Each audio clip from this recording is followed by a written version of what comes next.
Sesión número 8. Decisiones basadas en costos.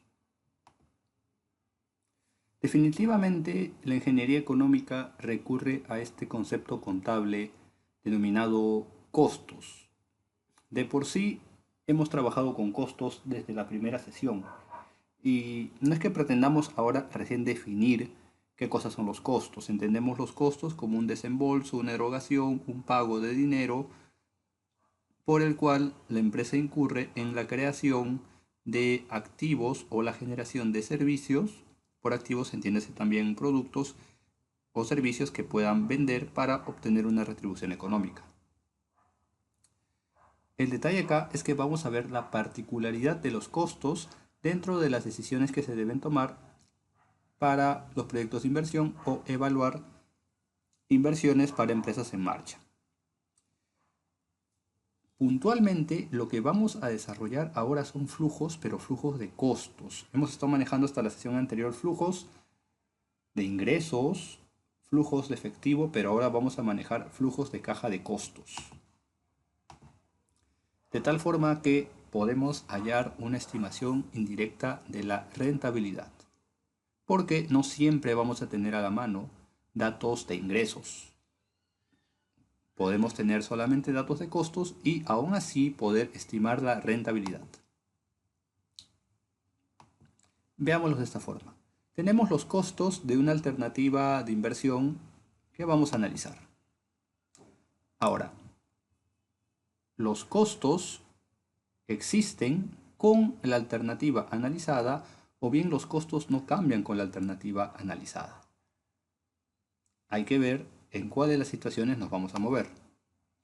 Por supuesto, los costos que existen, que influyen, que se dan con la alternativa analizada, vienen a ser costos relevantes. Aquellos costos que no cambian son los costos irrelevantes.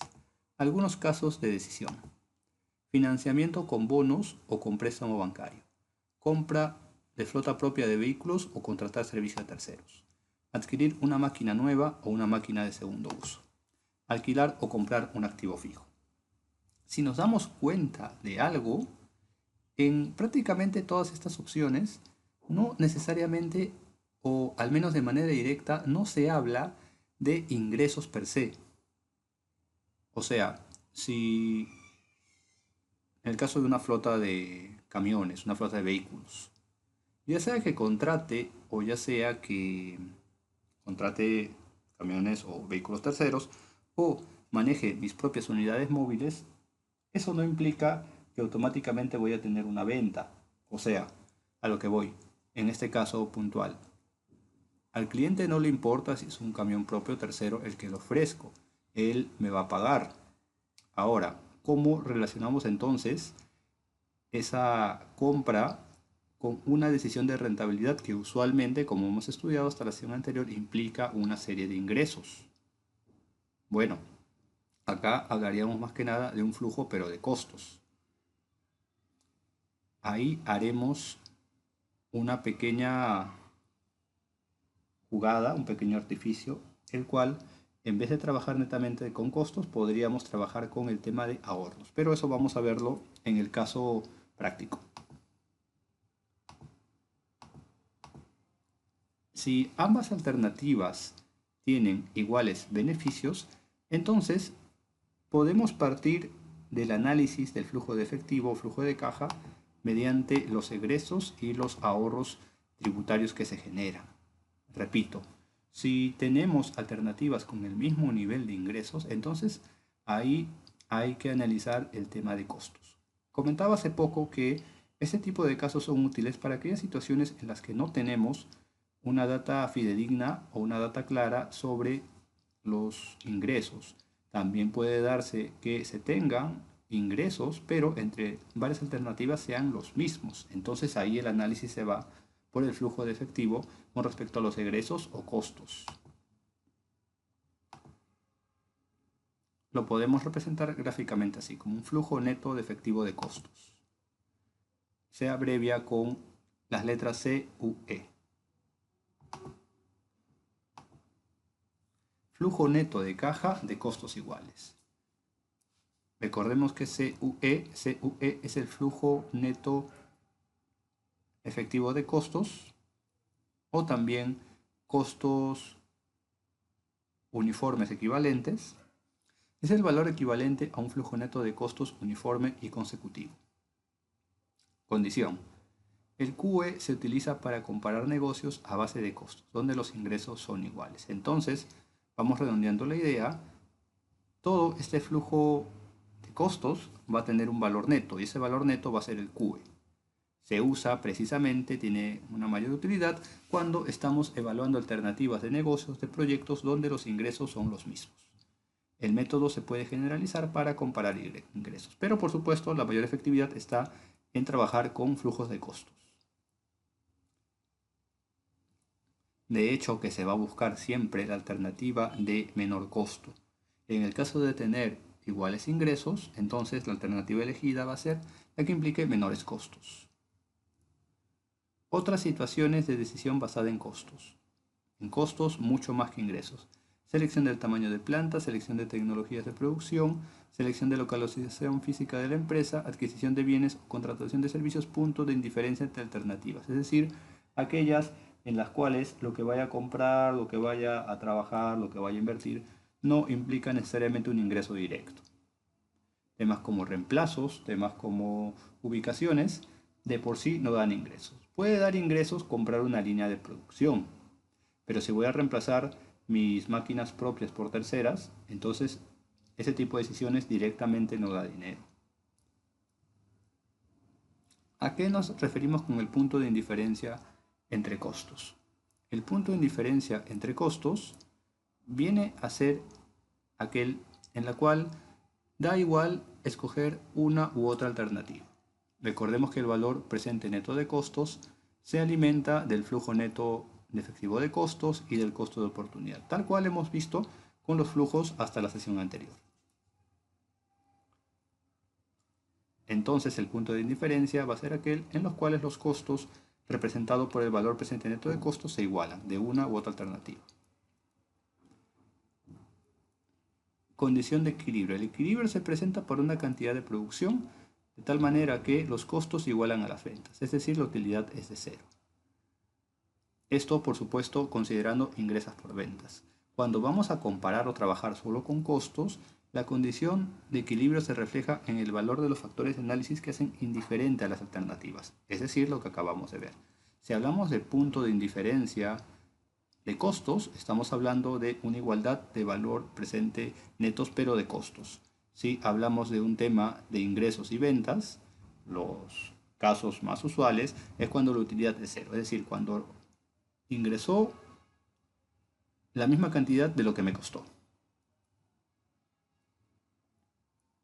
Vamos a ver ahora un caso aplicativo.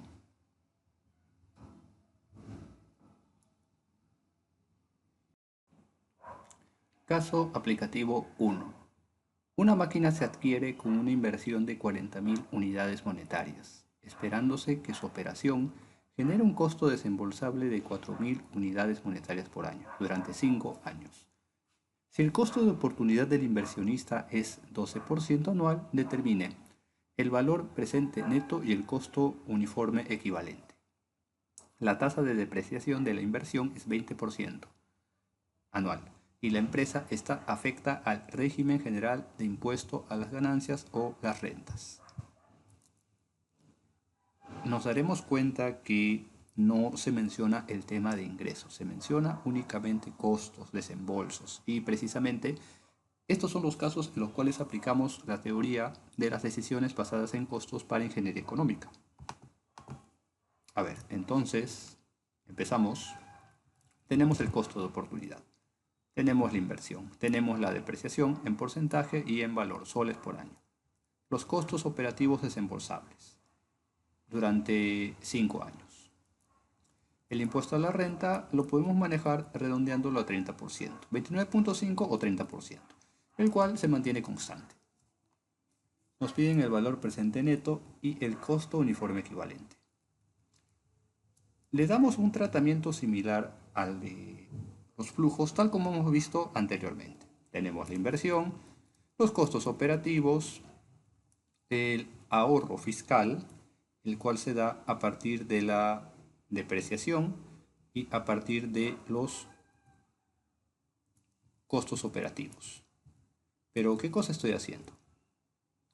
Estoy considerando que el impuesto a la renta no se va a aplicar ni a la depreciación ni a los costos operativos. Eso vendría a ser el ahorro fiscal. Entonces, recordemos que el ahorro fiscal se aplica al tema de depreciación y a los costos operativos desembolsables. Muy bien. Entonces, seguimos con el flujo neto de costos. Para el caso de la inversión, prácticamente pasa directo. No hay que sumarle ni restarle nada adicional.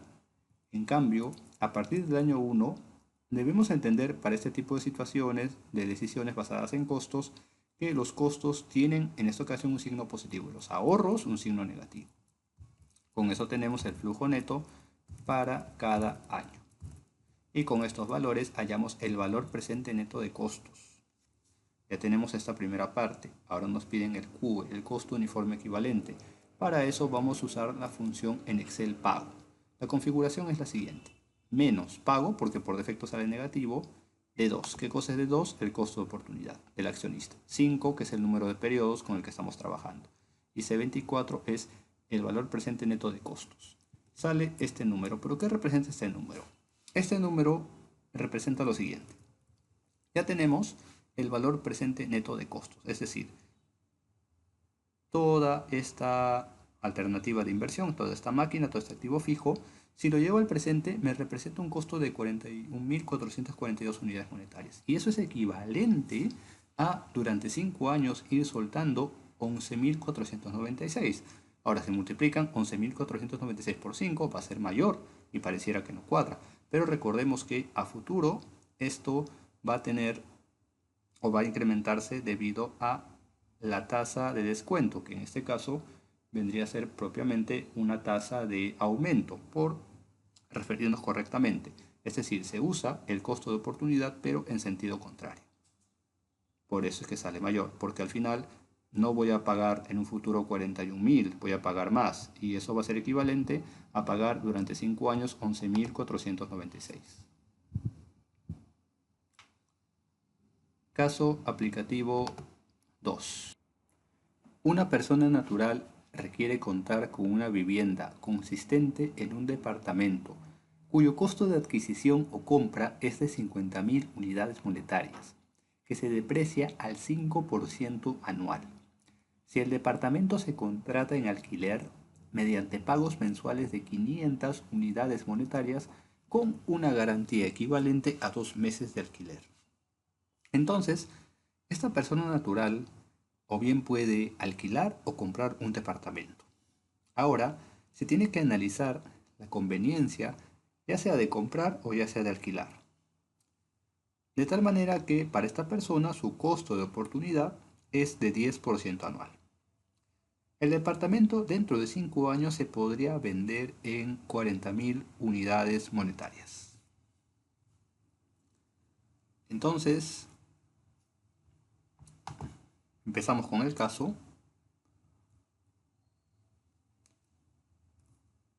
Quien decide es una persona natural. Por supuesto que hay diferencias entre el manejo para una persona natural y una persona jurídica o empresa. Vamos detallando esto de a pocos. El costo de oportunidad es de 10% anual. El activo, el departamento, necesita una inversión de 50.000 unidades monetarias, o soles o dólares. Con respecto a la depreciación, el porcentaje, su cantidad, es relevante solo para personas jurídicas, empresas, sujetas al régimen general de impuesto a la renta. Porque recordemos que el impuesto a la renta puede representar un ahorro fiscal en términos de depreciación o en costos operativos desembolsables. Ahora, el valor de venta dentro de 5 años, es decir, de reventa, es de 40.000 unidades monetarias. Por otra parte, alquilar el activo implica que esta persona natural va a desembolsar 500 unidades monetarias mes a mes.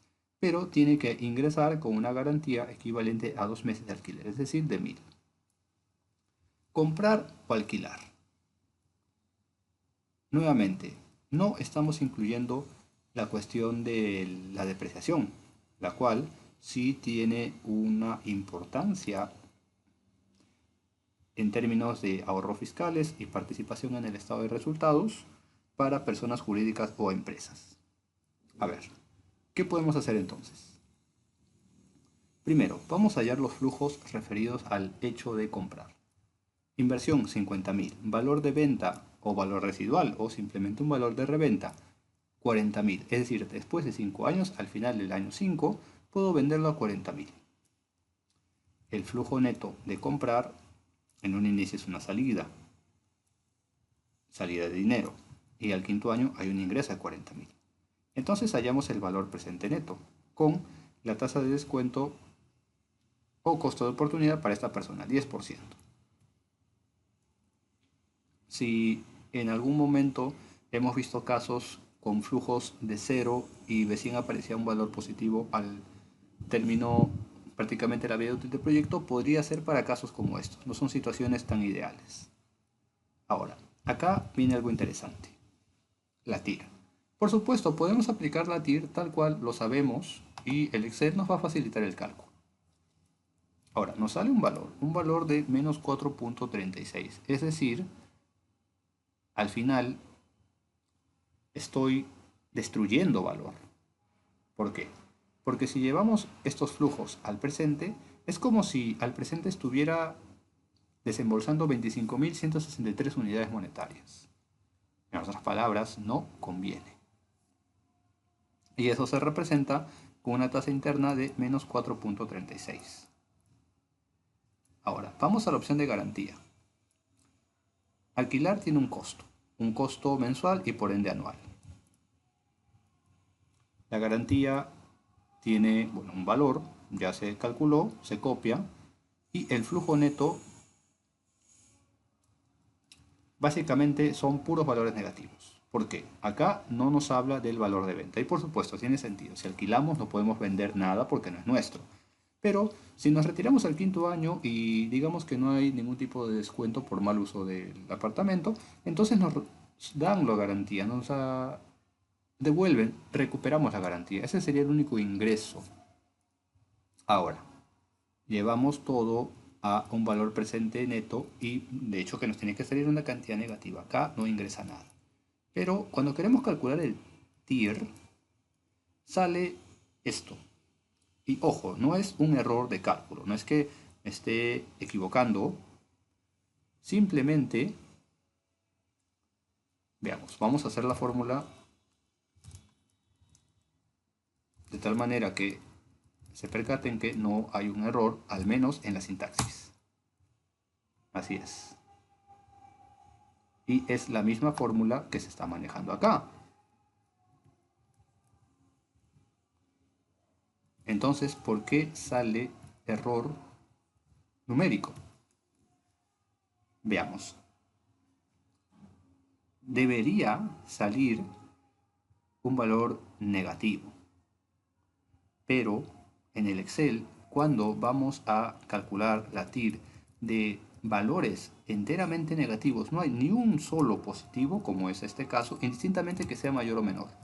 Cuando son puros valores negativos, el Excel no reconoce la fórmula y arroja error. Por más que la digitemos correctamente, por más que los números a los que haga referencia estén bien calculados y no haya ningún tipo de problema. ¿Y por qué? Veamos. Trabajamos con este flujo. Imaginemos que en el último año hemos recibido algo de dinero, por el motivo que sea. 5.000, tal vez. Un poco más.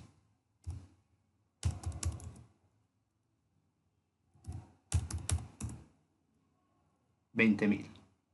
Ok. Atentos. Si hemos recibido 20.000, entonces hacemos el tema de la TIR y definitivamente va a salir un valor negativo. Ok. Pero hace unos momentos puse cantidades menores y saltaba el error. Nos llama la atención. Ahora, antes de ver ese detalle exacto, digamos que lo que recibimos es 200.000. Entonces ya tenemos una TIR positiva y un VAM o valor presente neto positivo. Pero regresando a la cuestión, vamos a disminuir de 20.000 a 18.000. Vemos que la TIR negativa aumenta. Eso es porque la cantidad positiva que vamos a ir descontando a todos estos flujos negativos se va empequeñeciendo. ¿Qué tal 16.000?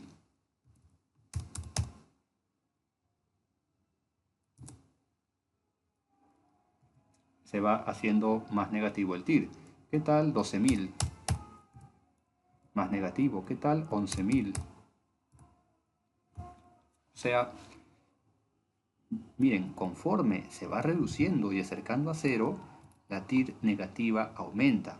Pero claro, ya estamos hablando de situaciones definitivamente nada recomendables, al menos empresarialmente hablando. No tiene ningún sentido invertir en un proyecto o elegir una alternativa que me represente valores negativos. Pero sigamos haciéndolo más pequeño, porque al fin y al cabo lo que estamos analizando ahora es el TIR mediante el Excel, no la lógica de TIR, la cual es la misma. Miren, ¿se dan cuenta? Estamos siendo bien finos en los números que colocamos. A partir de acá, ya el Excel no reconoce un valor de TIR. ¿Por qué? ¿Porque cerró la fórmula? No, porque simplemente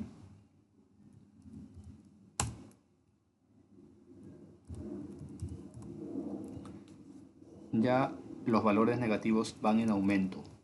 Indistintamente que este valor presente neto sea menor o mayor a la alternativa, estoy dándoles a conocer una característica del TIR en Excel.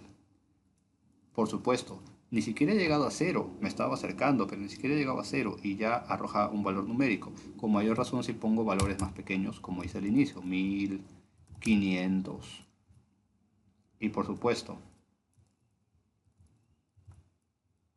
menos 5000. Entonces, ¿a qué voy? A que en este tipo de situaciones, con puros flujos negativos, no se puede hablar de una TIR. Aunque teóricamente sí debería calcular si salir un número negativo, pero bueno, no se puede hallar mediante Excel. Pero no es necesario, porque al fin y al cabo con estos valores negativos encuentro este valor presente neto negativo. Ambos me representan pérdidas. ¿Cuál tiene el mayor valor presente neto? Por supuesto, el menos negativo, la opción de alquilar. La diferencia entre ambos, vamos a aplicar el análisis marginal. La diferencia entre ambos, alquilar con respecto a comprar, es de 2039 unidades monetarias. Esto es equivalente al monto de alquilar, el flujo neto de alquilar, del resto el flujo neto de comprar y tenemos este valor. Igual para el flujo neto de cada año. Hallamos el valor presente neto y tenemos este monto. 20.039. Calculamos la TIR para el análisis marginal. Ojo, que en alguna de las opciones no se tenga una TIR definida, no implica que al momento de volverlas, vamos a decir así, alternativas integradas o aplicarle el análisis marginal, no implica que no tenga una TIR. Una puede fallar, pero en conjunto podría tener, porque depende de los flujos en conjunto. En este caso estamos en análisis marginal. Ahora, ¿para qué nos sirve esto? Precisamente acá se engarza el concepto de punto de indiferencia de costos. Un detalle más que es fundamental. Numéricamente se obtiene un valor negativo al fin. Numéricamente podría haber un valor, pero el Excel no lo procesa. Sin embargo, teóricamente debería haber un valor acá. Y lo más probable es que ese valor sea negativo. Ok, entonces estamos hablando a un nivel matemático de las cosas. Pero ¿realmente se puede trabajar con una TIR negativa? ¿Es factible? Miren, estamos por una parte eligiendo aquella opción, aquella alternativa que me represente un menor costo. Ok, es totalmente entendible. Pero con respecto a la TIR, queda ahí entonces un enorme vacío. Esta parte y el tema de punto de indiferencia de costos, añadido con la TIR del análisis diferencial o marginal, nos va a dar la solución. Veamos. Esta parte lo dejamos para el final. Vamos a armar un cuadro. Ese cuadro va a contener la tasa de descuento a partir del valor 0 en adelante. En función de esa tasa de descuento y los datos anteriores, hallamos los valores presentes netos para la opción de compra, para la opción de alquiler y para la opción diferencial. Ok, acá hago un acomodo con los decimales.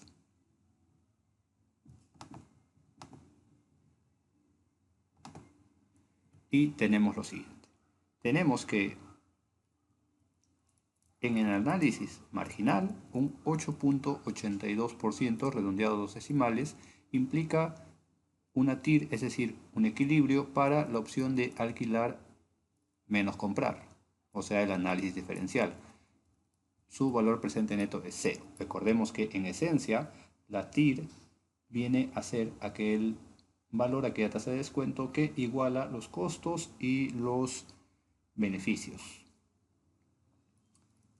Pero, ¿por qué no está reflejado la TIR de la opción comprar? Es negativa y precisamente no trabajamos en la realidad con TIR negativa. Significa que el equilibrio acá simplemente no se puede conseguir. No se puede conseguir porque la TIR es negativa. Bueno, matemáticamente sí se puede conseguir, pero en la práctica no, porque nuevamente la TIR es negativa. Es ahí en donde graficamos únicamente tasas de descuento que nos va a servir para referenciar la TIR positivas. Pero como no podemos llegar a su valor presente neto, ojo, en ninguno de los dos casos, acá la TIR es negativa y acá ni siquiera el Excel lo puede calcular. Entonces, como no puede reflejarse el valor presente neto correspondiente, porque la tasa de descuento que referencia la TIR es negativa, entonces trabajamos con la TIR del análisis diferencial, el cual vuelve el valor presente neto 0. Gráficamente se representa con este punto. Pero, ¿qué decisiones se puede tomar a partir de eso? Miren, azul, comprar, rojo, alquilar. Este es el punto en diferencia. Trabajando esta TIR, da igual si alquilamos o compramos. Pero si nos movemos por esta zona, conviene comprar. ¿Por qué? Porque la línea, los valores que forman esta curva, mejor dicho, para la opción de comprar son menores a las de alquilar. Si de este punto nos movemos al otro lado, alquilar conviene que comprar. Ahora, numéricamente, ¿cómo se plantea? Volvemos acá. Condición de equilibrio, comprar igual a alquilar. Si alquilamos a 507 unidades monetarias al mes, entonces mayor esa cantidad, si el alquiler nos sale mayor esa cantidad, conviene comprar. Si el alquiler es menor, conviene alquilar. Pero ¿de dónde sale 507? 507 precisamente es el costo unitario uniforme del valor presente neto de alquilar a esta tasa de descuento. Es decir, este costo lo llevo a costos uniformes equivalentes durante un periodo de 5 años, que es lo que estamos trabajando en el caso, con esta tasa de descuento. Ahora, eso me va a dar un costo uniforme equivalente anual. Lo divido entre 12 y ahí me sale el costo de alquilar en el punto de indiferencia. Mayor a esto me conviene comprar, menor a esto me conviene alquilar. Un análisis más. La idea es la misma, pero en vez de alquiler, vemos el valor de reventa del activo. Si el activo, recuerden que en la opción de comprar puedo vender mi activo, mi departamento, acá es 40.000. Ahora, si lo vendo a una cantidad mayor, entonces me va a convenir comprar. Si lo vendo a una cantidad menor, me va a convenir también comprar. Ahora, El detalle es de dónde sale 30.441. Precisamente llevamos este valor presente neto de costos en compras, compra-alquiler, lo llevamos a un costo unitario equivalente, considerando esta tasa de descuento, el número de periodos que es 5 y precisamente el valor presente neto al comprar. Eso lo multiplicamos por 5. ¿Por qué? Porque todo este costo actual lo llevo a futuro.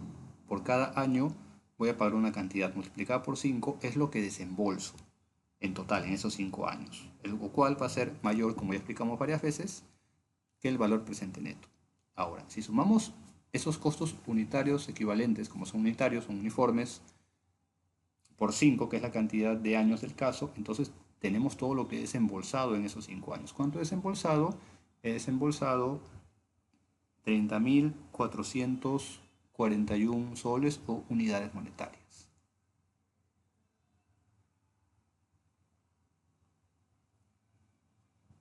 Y si al final lo recupero vendiendo el activo a este mismo valor, entonces conviene comprar. Mayor a este valor conviene comprar, menor conviene alquilar. Me harán una observación. Me dirán, pero ¿cómo esta opción puede ser más conveniente si más bien la opción del caso inicial lo vendía a un mayor precio? Pero si lo vendía a un mayor precio, ¿por qué tenía una TIR negativa? Y es que tengamos en cuenta que la TIR se calcula con respecto a los flujos netos. Recibí 40.000, pero invertí 50.000. Por eso al final termino con una cantidad negativa, termino perdiendo, por eso la TIR es negativa. Pero claro, eso al fin y al cabo parece que no cuadra con los valores de acá. Resulta que este valor, estamos en la opción comprar, de menos 23.790, es menor al valor presente neto con un valor de reventa mayor y con una inversión definida, es menor porque este valor presente neto considera una tasa de descuento del 10%, mientras que por el análisis marginal tenemos una tasa de descuento menor. Por eso que el valor presente neto es menor y el costo unitario uniforme es menor. Ya que, para cerrar el círculo, si trabajamos con estos valores, tenemos irrealidades. O dos cosas, o se incrementa este valor o baja este costo de oportunidad, por lo menos el que es igual al del análisis diferencial, es decir, 8.823%. Como vemos, este caso es mucho más analítico. Eso sería todo. Muchísimas gracias.